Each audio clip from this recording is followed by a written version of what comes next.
Did you campaign? I campaigned. How many did you garner in that election? Actually, I'm not aware of the results. Why? Because when I fell sick, when I went on the day of voting, we voted. But when I reached there, actually, I traveled. So what we want to know? Yes. What is your reading of the situation in the campaigns and on election day? What did you observe? How did it go for you? Okay. Mine, what I observed was NRM made good structures which set in place. But the structures they made were to favor them. I'll give you an example. In the past, they messed up. They would give money on an individual basis. But this time, they would make sure that LC1 is given this amount of money to circulate, not an individual. So if you don't circulate that money, you'll be accounted. We gave you this amount of money. Did each one receive? That one, they achieved it. And that's why it was well organized. But at first, what they have been doing, they would get like my brother here. They give him money. He takes it and eats it. But this time, they ensure that every voter receives that amount money is given. Two, but what shocked me in Bunyaruguru, of course, like the NRM flag bearer, who is Cadet Benjamin Buturo, he had a radio station. And according to, because I'm a journalist, now I talk as a journalist.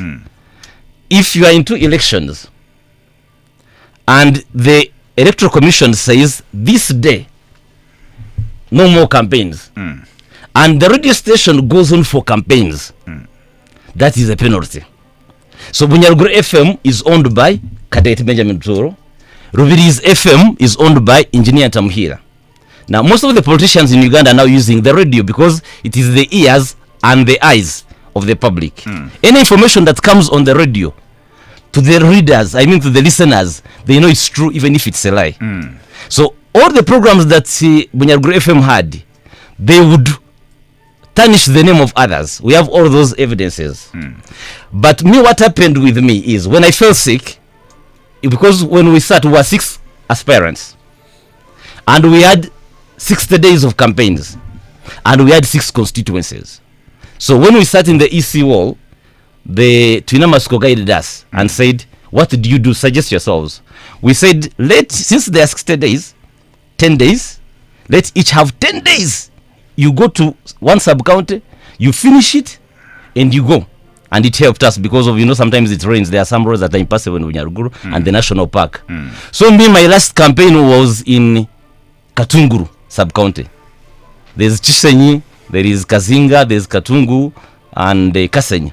So they didn't see me. They would hear. What the strategy I used, actually, you asked me a good question. I'm NRM, but neutral. Because how can you be NRM and neutral at the same time? Okay, this is how it is. You want change and no change at the same time. Now, when what is that? Now, what is that called? Let me tell you what it is. Calling myself neutral is when our president changed the constitution. That's how I withdrew to engage myself in politics.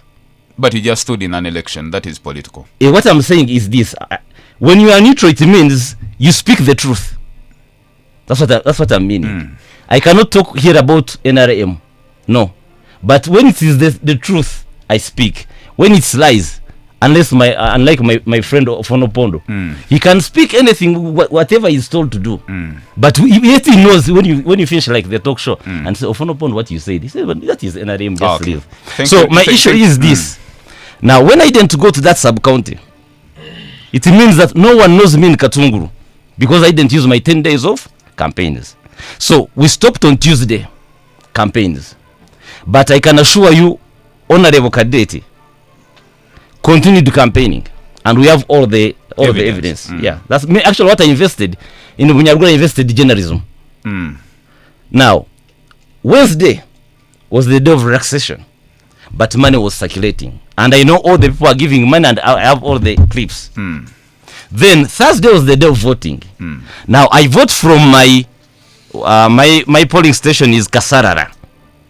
But on Kasara, it is rare for Electoral Commission to have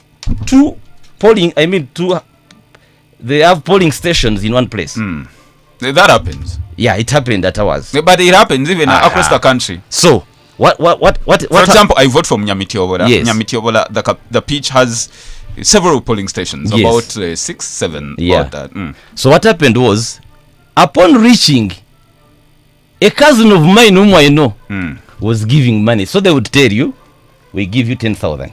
You first go and vote. After voting, as you are getting out, we give you. And if you don't, then you're not going to vote. And you know some people in the village, because of money, he sees 10,000 and he knows whether he votes or not, the person has already gone through. So he will take that 10,000 shillings because of the asset. Okay. So me, I stood there and waited. So when I went to vote, cast the vote, I reached the polling station. I didn't find any polling agent of mine. But had you appointed any agents? I appointed 2. The ones I appointed, because I was not around, but 2 came and I gave them appointment letters because it was too late. So after voting, I went walking, just listen to people's ideas, because I told people, stay away from the polling stations, as they say, 20 meters away, and please don't do anything until they announce. So I went walking, listening. People were saying, Msakazi, we are disappointed in you. They gave you 200 million. So they talked a lot because I was not aware. I kept silent because I could not say anything. So I went home and I went on my laptop because I knew all the polling places, whatever. I started doing the work on the polling. So what shocked me was, like at my polling station, the people I know, whom I know myself, that voted me. No, you can't be sure. But no, you cannot be sure. But let me get back to you. Let me bring in Bruce. I'm going to come. Sorry, there is no way you're going to not to involve them in these operations. 2, Banyaje running an election is very complex and can be overwhelming. I think some people need emotional assistance, especially peer to peer. If you have a relative who has been in running a campaign, it is very overwhelming, mobilizing resources, coordinating all these functions and logistics. So if they don't have stress management, how they can manage stress, people can even run mad. 3, the best annals here, the opposition can come here and say the election was not free and fair. They are going to get all these excuses to explain. They are going to get whom to blame when they also have their organizational weaknesses and they had inefficiencies in mobilization. They have their issues which they don't want to admit but want to blame the Electoral Commission. Banyaje have said many times without number here on this show that maybe in this parliament we should agree it does not matter where you subscribe to, whether NRM, whether independent, whether the opposition. We genuinely need a law that demands that if you are an incumbent president, the moment you declare your intentions to run as for presidency, you step aside. Otherwise, at one hand you have a party chairman of the NRM. You have also who is that? But that vacuum would be very dangerous for the country. It is not dangerous if systems work. So the truth is, even when I am in NRM, I can tell you that the state is intertwined with NRM. You cannot make a distinction. That's why you see. After recognizing that fact, would you go ahead and blame the opposition for bad performance? Yes, they are also stakeholders. They also have their weaknesses, like I've said. Let me give you a scenario. You are a 2nd division commander here. Yes. You take this entire division, or you are another piece, a regional police commander, and you get a directive from a presidential candidate who is at the same time a head of state. What would you do? You would definitely obey because the constitution requires you to obey. It requires you to obey. So it is we find ourselves in a very difficult situation, genuinely. And I don't want us to sit here but also and spin. Obeying has to be lawful, because if the presidential candidate is giving you an unlawful order, then the responsibility is on you, the officer, to object to unlawful orders. Let me tell you how states operate. Yes. States do not act depending on true information. They act depending on the information which they believe is true. What they believe is true, not what is necessarily true. And this is not just in Uganda. Across the world. Across the world. about the disruptions, yes, we must accept. Sometimes some of the mess we find ourselves in, we are partly responsible, whether it is security forces, whether it is some overzealous members of the national resistance movement. Necessarily, it does not even have to be the president. There are some people who believe, the people I've already talked about here, who believe that they are powerful, like the one who Arnold was contesting with. He can easily order around the security to do some shabby things. But also, like I've said, we must have public order. If you are a candidate, you have a gazetted venue. They have said you use this road.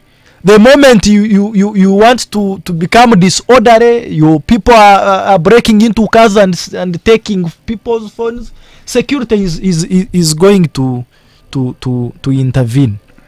So for me, I believe the problem is the incumbency question. Is because it is like when you're praying with Banyaji, you are in a playground. Banyaji is also the referee at the same time. Yes. So he can tackle you and still give you a red card. Still now, let's assume that the election was not free and fair, and there is already a petition. I understand in the Supreme Court. Now Zija, who appointed Zija? The president. Zija has had the most rapid promotion in the history of judiciary in Uganda. He has been principal judge, deputy chief justice, and chief justice in less than 10 years. In less than, he was a university lecturer. He was a university lecturer. And having been the judge that listened to the matter of Charlie Meira, Diana, indoors, it is very likely that so he's not a very ordinary jurist. There should be a fundamental element of fair competition in any electoral contest. Now, Byabakama is appointed by a presidential, and I put it on my status when Seven switched off internet. I say the presidential candidate has declared Thursday and Friday public holidays. A presidential candidate has also shut down internet. And you expect the presidential candidate not to be the president. Thank you, bro. That would be delusion. But you see, the Arnolds get psychological comfort and security in blaming other people. They don't want to blame themselves for the things they don't do well. For me, I think if we addressed that issue of incumbency, most of these problems would be solved. Okay. Genuinely. Okay. Yes. Bruce tends to mean that this whole challenge is structural. It's entrenched in the governance system of our country. Some of the problems we are facing are only reversible with the law, if at all there is an amendment in the law. Otherwise, if at all you have the president retaining his position as head of state and fountain of honor, and enjoying all these rights and opportunities, appoints and the privileges. CDF with his son, appoints the IGP with, yes. So you have a president who appoints the CDF, who is his son, and the CDF tells you, my father has to get 80%. Then you have the same CDF who is going to influence so many things, but the father is a candidate in an election. And all these things, isn't it squarely the blame should go to the law that has given power to the president to make all these appointments that could favor him anyway? Thank you very much, Mr. Banyaji, and I would wish to surely thank the previous speakers for portraying the good image of this topical discussion. There is what bothered me in these concluded elections, especially in my area of citizenship in Bukanga. The voter turn-up surely has gradually reduced. We had 56.5% voter turn-up in 2021, and we have now had 52% of the voter turn-up in these concluded elections, and we are likely to have less than that in the upcoming elections, because what I saw surely in Bukanga, and equally it happened in some other areas, someone traveling miles of kilometers from where we work from where we study from, going to a polling station only to be used as a transport means to transport a pre-ticked ballot paper from the table to the ballot box. This is quite absurd, this is humiliation of the highest order. If we are to be honest, Mr. Banyaji, and the cruisers outside there where this process happened, surely if I travel from Kampala or somewhere and I go to Bukanga to cast my vote, only to find a protected ballot paper, and you are directed, even not even given, you are directed to transport that ballot paper from from the ballot book where you have been given it from, and transporting it to the ballot box. It's quite absurd, and surely it is demoralizing. And so is it true, maybe now we need to set the record straight, is it true that the people of Isinjiro don't vote, that they either vote for them or they have to vote on a table? Is it true? Are you saying that to be put on people record? Even we have clips, someone could stand and says, even if you come or you don't come, we shall count the ballot books and the registered voters of the certain polling station. President will get 100%. So surely there's no need of me coming from Kampala, from Barara, going back to Bukanga to vote, when actually even if I go there I find a protected ballot paper, all it be is as a transport means. Surely it was something that is uncalled for, and we should really try to change it, because it has degenerated and demoralized the vigor and that zeal of people going back to vote. Secondly, the doctrine of separation of power in Uganda has been surely demeaned, I can say. We have had only one organ that has interfered and overlapped the other organs. And I've told you, Mr. Banyaji, if we want to stabilize this country, we should always have our independent thoughts. Because even if here Musa Kwatanisa is the assistant RDC, yes, I know he's representing the president, but if something that is happening in a wrong way, it does not guarantee him to lie. And if I'm also a opposition or any other person, it shouldn't make me to lie because I'm an opposition figure to distort everything, even if something is in the right way or in the right path. So, Mr. Wanyaji, we have had this crisis, and it is a political crisis, by the way. We have had the president interfering into speakership race in 2021. I think you bear my witness, where he publicly confessed that he was calling every MP to vote for a candidate that won. That he spent the entire night almost ringing for these members of parliament, campaigning for a certain candidate to win the speakership race, when actually we know parliament legislature should be independent from executive. We have seen judiciary. You have just concluded saying about the chief justice who has been appointed. This is an appointment of the president. So do you think if you are complaining about Byabakama's Manyangas, let us say, I'm sorry to use that word, you are going to Supreme Court because the presidential election politicians are always instituted in the Supreme Court. Then now you now expect justice from the chief justice who has been appointed by the president. So this is a double knock, a double blow. You are being knocked in the electoral commission, in the judiciary. It is the same thing. So Mr. Manyanji,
participated in that election. Money, you saw the power of money. And next time we believe that you win. We always support the big seaters that come here and contribute to go and win. Unfortunately, we had 2 representatives in parliament last term, Rita Kwasa Bwahika and Julius Tsime. Unfortunately, both of them didn't make it back.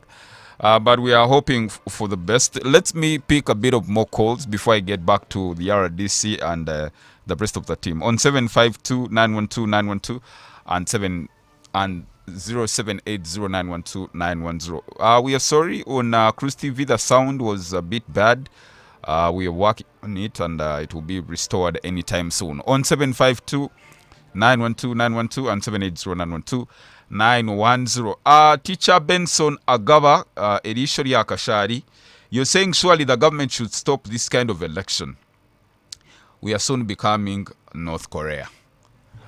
Best Arnold, you've heard from Teacher Agaba. What should the NRM prioritize as the term commences in May? Yeah, thank you very much. We talked about what went wrong and how they came with this victory. But to me, I think just because they have, of course, got the victory, because even if you read, even if you did what, it is still called victory. What I'm calling upon this government to do is to release all political prisoners and detained opposition figures, because we have seen everyone has done the worst in these elections. So we need to release them so either they can get their freedom. Secondly, let us maybe address the crippling economic hardship and unemployment, because the youth are surely being tortured with unemployment. People, you saw how people have been sold in this election, and it is just because of poverty. We saw how NRM incumbents have surely pressed in huge sums of money to get these victories, and therefore we expect skyrocketing costs of fuel, of commodities. So I pray that surely they need to address this. And because I was talking with an NRM MP, he told me that they have surely invested a lot in this election. And he told me that conniving with Mr. Byabakama to disqualify one candidate, the cost was 500 million shillings. Conniving. These are serious allegations you're making, my friend. Yes, they are serious allegations, but these... And if they are defamatory, then you can be in for it. That's why I said that one of the NRM MPs was telling me that. Yes. So I expect skyrocketing prices to regain this money, to bring back this money, because it is taxpayers' money. So if we can address the crippling economic hardship, surely it is going to be fine. And then lastly, I pray that this government should at least guarantee press freedom, the internet, and protect human rights. Then I want to also talk about this, because we saw in the last term, people, most of the MPs, this is not an allegation, but you saw how they were stealing Mavati. People have already forgotten about this.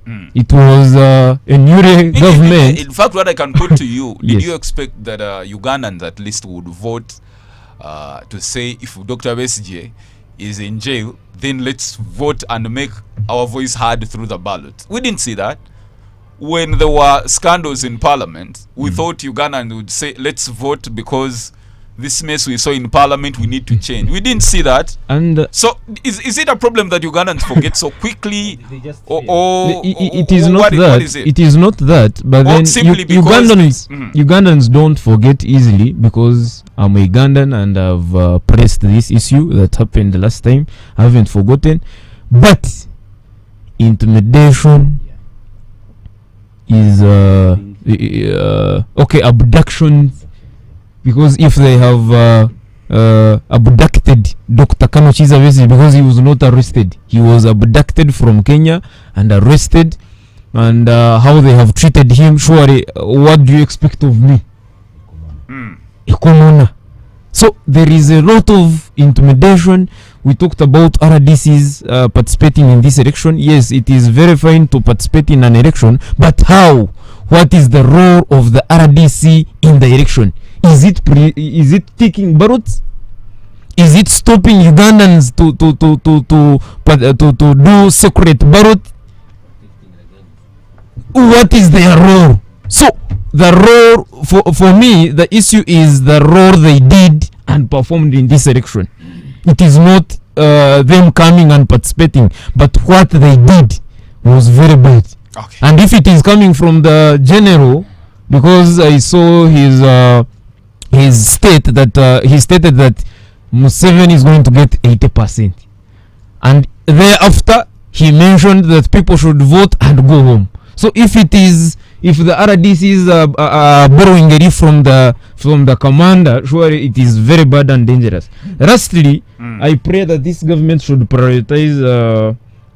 Maybe they need to diligently fight corruption. They can't. And the impunity.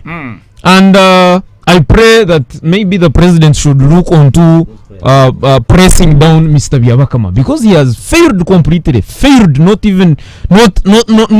tried, but failed completely. Thank you. Anything, Twine, what should the NRM and government in general prioritize on this particular time? Thank you so much, Varije. Banyaji. Yes. I think government is not going to prioritize anything. Why? Because there are three things we need to understand. Yes. We are saying that Museveni is protecting the gains. Yes. He's protecting only three gains. Speak to the microphone. He's protecting three gains. Yes. One, obutamanya, obutashoma, obutetegereza, and he has achieved that. So that's why. But Ugandans are more educated now under the Museveni government than ever before. Ugandans are more informed now than ever before. You see, we cannot sit here. Let me say gentlemen, and you see, this is a call of duty for all countrymen and serious people. Exactly. We cannot downplay the contribution of the NRM in the 40 years. We cannot say this government has been here and done absolutely nothing. Yes, we can say there are things to do, but we cannot say it has only thrived on the incompetence of Ugandans to know. When you say that we have achieved education, you can't be a professor who has acquired all the doctorates and you are still an employee instead of being an employer. That's the first thing. Yes. You didn't. I wanted to clarify on the three things. Please do. Now, when I mean of Tashoma, if you finish a degree, you have a bachelor's degree, and you are earning 300, 700 shillings in Uganda. That's why you see most of the Ugandans are going abroad. And then when they reach there and they have that life, they don't come back. Now, what I meant was this. I can be here now, like you're asking us, what have we done when BSJ is in jail? But I fear to say something. I fear to do something, because once I say it, my life will go, my family will go. Then three, what I meant of, because I said of Tetegereza, of Tashoma.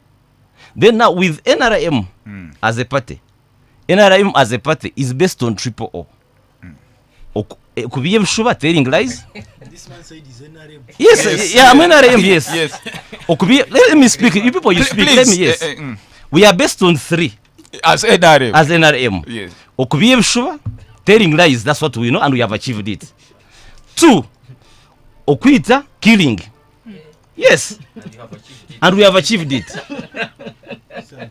These are three things you don't understand as NRM. These are serious. Yes.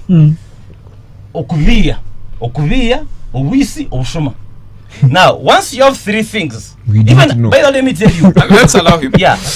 All the countries that have made it in life, most of the leaders. Speak to the microphone. Most of the leaders that keep in power, if you have three aspects, you rule the country. That's why Gaddafi led. You saw what Gaddafi did. You saw this Robert Mugabe. All the leaders that have kept in power, you see what is in Rwanda. You saw what was in Congo during the time of Kabila and Mobutu Sese. So, if you want to be a leader who is going to serve people, there are things you need to do. One, as I conclude, Museveni should change the constitution back to 2 terms. Wonderful. If he does that, Parliament. But no, you have to understand that anything in Uganda is Museveni. Yes. Museveni can say, change this. Don't blame the other camera, don't blame the judges, no. If Museveni says, now this is what I'm requesting Ugandans and the parliament, let the parliament be independent. Once parliament is independent, you are going to receive good services. Once judiciary is independent, so if there is independence, as I conclude, we've seen in just 1 second. Yes, we've seen journalists. Banyaji, you are here. Now when you finish the show, you fear. If you give us I have no fear. freedom of speech to the journalists, but the freedom you give, once they give the information that is accurate, the reason why most of the journalists mess up is they go on radio and abuse. Okay. But when you speak facts, so as I conclude, if government 2026, 2031, Ugandans should have hope in them. One, the change of the 2 terms, they retain it. Then have let UPDF be independent, let everything be independent, and lastly, independent of institutions of government of the state. Exactly. Thank you, Musa Tukwatanuse. On the last statement of my comrade here, the independence of the systems of government, if you read the constitution very well, even it guides that the UPDF should in its independence should be subordinate to the civilian community, should be productive. There is no way you can be productive without collaboration. And these opposition colleagues have a challenge that seeing parliament working well with the executive collaboratively to deliver services to Ugandans, they call it executive has taken over legislature. And so I must note that Mr. Banyaji and to our dear listeners, all arms of government, all government institutions must work collaboratively like they have been doing. Let UPDF collaboratively work with Parliament collaboratively work with the executive arm, the judiciary, and even let the police force work such that collaboration can deliver service. And it's what has delivered peace for the last 40 years. So, so the independence you are talking about, that kind of sweeping generalization that when you are working with so and so he has taken over, you should get off our heads. What is your comment? What is your comment on the allegations that have been raised by Norbert? He has said some serious things that you have achieved. Now, I must say that those allegations he's putting forward, I have heard of them. He's speaking, but they are baseless. I must say, because Mr. Banyaji, you see, the NRM government and President Museveni prioritize the wananchi who is out there. In fact, I want to make it clear that one of the reasons these people have voted for NRM government, I said it from the beginning, that the message, when you tell people what you are going to do, people vote for you. And I must say that people have indeed protected the gains. Now what should people expect? What should people expect from the government? Let's allow Musa that second. And I must assure Ugandans that President Museveni is here to ensure peace prevails and continues prevailing. That's number one. Number two, the PDM money has been increased. It will be increased, and everybody will access PDM money and change lives. Because our message now is roads can be there, electricity can be there, hospitals can be there, but without money in our pockets, those services, we are not going to enjoy them. Let's fight household income, have money in our homes, and develop the country together. For God and my country. Thank you, Mr. RDC. Let's have Bruce take us out of studio. Bruce, your parting shot and way forward. First of all, I want to. Yes. You know, the man was saying we should take collective blame. Yes. As the party, he was saying we have achieved this and this and this. So for me, I want to, But I want to dissociate myself from what he spoke here. That NRM kills people. He does not speak for the party. Does not speak for. In fact, for the party. He should tell police where the NRM members that are killing people. You know, the man is saying we are criminals. Yes. And this is sufficient evidence that he knows who kills people. Yes. I don't know if this is admissible in courts of law. He has not been coerced. Unfortunately, he has made a blanket statement. How I wish he particularly said Bruce Wakunda is a murderer. Now he has said members of the NRM are thieves and murderers. How do we have all of them arrested and allied? So I hope he will be responsible for his statements. Yes. But we are looking forward to the next 5 years. I want to ask the president and the NRM and the entire government structure that state authority comes from the people. Legitimacy is about consent and free will of the people. So now that the people have pressed confidence in your abilities, that they have expressed that they believe you can drive transformation and development of this country, also pledge your commitment that you're going to work for the people. And to you all leaders that want, 5 years is not very long as you want to believe. So another election cycle is going to come and you will be kicked out. Thank you, Bruce Wakunda. Let me end with this. Apollo Tumusime is listening in from Eastern Uganda and is saying, a message to Musa and the NRM government. There is no need for rigging elections to get hyped numbers. NRM would still win without rigging with 4 million votes. They shouldn't be fascinated with numbers. Hussein Mubarak's government was toppled after winning by 90%. Let the government stop political persecutions and address issues that are pressing Ugandans. Thank you, Muhire Dennis Kam Omunyai Sinjiro, for making it for your debut on the big set. It's been a long time coming. Thank you, Mr. RD. Thank you, Mr. Arnold. Thank you, Norbert. Thank you, Bruce Wakunda. You've been fantastic company. To the callers and those that have sent the messages, we appreciate you. We have news at the top of the hour. My name is Wesige Banyaji. God bless you. We meet next Saturday. Good morning. The views expressed on this program are not necessarily the views of this radio station or its management. This radio is regulated by Uganda Communications Commission, UCC. The back-to-school season should